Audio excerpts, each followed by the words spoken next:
نحمده ونصلي على رسوله الكريم أما بعد فأعوذ بالله من الشيطان الرجيم بسم الله الرحمن الرحيم رب اشرح لي صدري ويسر لي أمري واحلل عقدة من لساني يفقهوا قولي.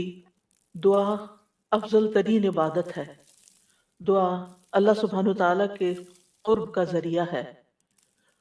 دعا میں انسان اللہ تعالیٰ سے جب مناجات کرتا ہے تو اپنے دل کے غم، دکھ اور تکلیف کی فریاد کر رہا ہوتا ہے، اپنی محتاجگی اور اپنی بیچارگی کا اظہار کر رہا ہوتا ہے.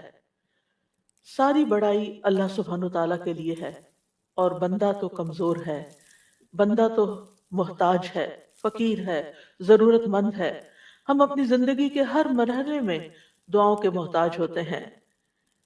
اللہ سبحانہ تعالیٰ سے مانگنا کبھی ختم نہیں ہوتا، ہر حال میں مسلسل جاری رہتا ہے. یہ اپنے رب کے ساتھ ایک دلی تعلق کا نام ہوتا ہے. اس لیے جب ہم یہ محسوس کرتے ہیں کہ ہمارا رب قریب ہے، ہمارا رب ہمیں جواب دیتا ہے، تو پھر ہمیں زیادہ سے زیادہ دعا کرنے کا شوق پیدا ہوتا ہے ہمارے اندر، اور ہمیں زیادہ سے زیادہ اس بات کی طلب اور تڑپ ہوتی ہے کہ ہم اپنے رب سے خوب خوب مانگیں. تو ہمارا رب ہمارے قریب ہے، ہمارا رب ہماری پکار کا جواب دیتا ہے. ارشاد باری تعالیٰ ہے، ان ربی قریب مجیب. اس کو پورے احساس کے ساتھ، شوق کے ساتھ، محبت کے ساتھ کہیں، ان ربی قریب مجیب، پورے یقین کے ساتھ، تاکہ آپ کی دعاؤں کے اندر ایک اثر پیدا ہو جائے، دعائیں قبول ہو جائیں. دعا مانگنے کے آداب میں سے یہ ہے کہ انسان سب سے پہلے اللہ سبحانہ تعالیٰ کی حمد و ثنا بیان کرے. ابن مسعود رضی اللہ عنہ کہتے ہیں، جب کوئی آدمی اللہ سے سوال کرنے کا ارادہ کرے، یعنی دعا مانگنے کا ارادہ کرے، نیت کرے، تو پہلے وہ اللہ کی ایسی حمد و ثنا بیان کرے جو اس کے لائق ہے، پھر نبی صلی اللہ علیہ وسلم پر درود بھیجے، اس کے بعد دعا کرے. تو گویا پہلے اللہ تعالیٰ کی تعریف، پھر درود شریف، اور پھر اپنی حاجت اور اپنا سوال. بس اس طرح کرنے سے ممکن ہوگا کہ وہ کامیاب ہو جائے، یعنی اس کی دعا پوری ہو جائے. مسند احمد کی ایک روایت میں آتا ہے، رسول اللہ صلی اللہ علیہ وسلم نے ایک آدمی کو نماز میں دعا کرتے ہوئے سنا کہ اس نے نہ اللہ عز و جل کا ذکر کیا اور نہ ہی نبی صلی اللہ علیہ وسلم پر درود پڑھا، یعنی جو آخر میں ہم اتحیات پہ پڑھتے ہیں. تو رسول اللہ صلی اللہ علیہ وسلم نے فرمایا، اس نے جلد بازی سے کام لیا. پھر اسے بلایا اور اسے اور دوسروں سے فرمایا، جب تم میں سے کوئی شخص نماز پڑھے تو پہلے اپنے رب کی تعریف و ثنا کرے. تو ہم نماز شروع کرتے ہیں اللہ اکبر کہہ کر، تو سب سے پہلے ہاتھ باندھ کر کیا کرتے ہیں؟